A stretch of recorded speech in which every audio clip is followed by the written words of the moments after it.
Now, the second metaphysical principle of righteousness has to do with purpose. Not only who we are, which puts us into right alignment with the body, but also why we are here. We are not here to just go out and do our thing. Let's look at how the physical body operates. And remember what I said, that the patterns of nature are the same in both material and non-material reality. In the physical body, the cells are all informed. Each cell carries with it a natural intelligence.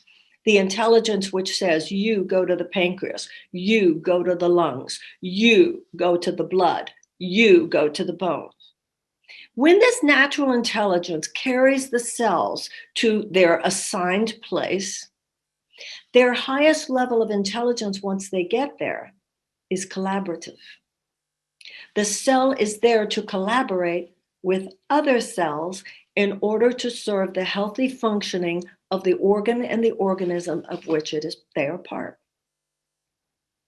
Every once in a while, for reasons that scientists understand to some extent and do not understand to other extents, a cell disconnects from its natural intelligence.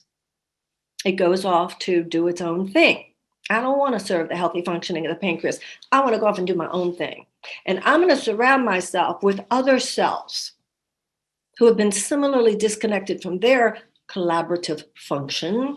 And we're going to build our own little kingdom. That's a tumor. That's what cancer is. That's a malignancy, and it is a destructive element. That is what has happened to the human race. We have been infected by a malignant consciousness, the malignant thought, which is the same as the cancerous cell in the body. The thought, hey, I'm only here to do my own thing. I'm not here to collaborate with you to serve the whole thing that's bigger than us. No. I want to do my own thing. I'm going to go wherever I just feel like going and doing whatever I want to do. What does this do to the body? It is destructive to the body, and it is destructive to the body politic.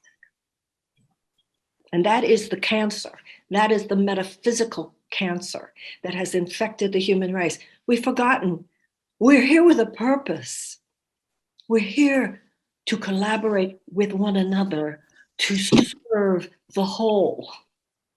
If you're a scientist, to serve the organ, which is science. If you're an artist, to serve the organ that is the arts. If you're a business person, to serve the organ that is business. If you're, no matter what field you're in, you're here to collaborate with others in order to serve the healthy functioning of the organ and the organism of which we are part.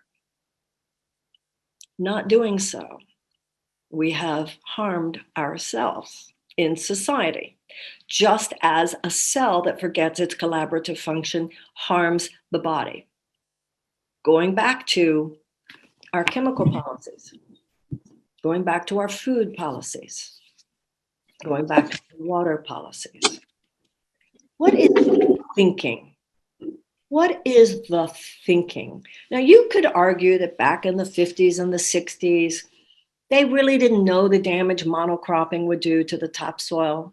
It could be argued that in the 50s and the 60s, they really didn't know the damage that these pesticides would do. It could be argued that back in the 50s and the 60s, they didn't really know the damage of all the chemicals in this water. They've known it for decades, though, ladies and gentlemen. They've known for decades. But in order to make more money, well, how's that for a cancer? That's a cancer that begins in thought. That somebody making more money is more important than that our food be healthy. That somebody make more money is more important than our topsoil lasts for more than a few decades.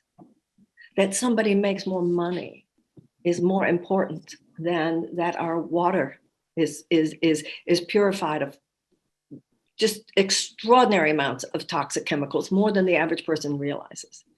That somebody makes more money. Therefore, we spend so much more of our resources on ways to destroy each other than ways to uplift each other. It is a consciousness in our mind. And then it plays out Why are we selling Roundup? Why are we selling those pesticides that we absolutely know harm a developing child's brain? And on and on and on. That is why we are now living at a time when people understand that just as we have a health and wellness sector now in terms of the physical body, we must now develop and are beginning to develop a health and wellness sector that affects the collective.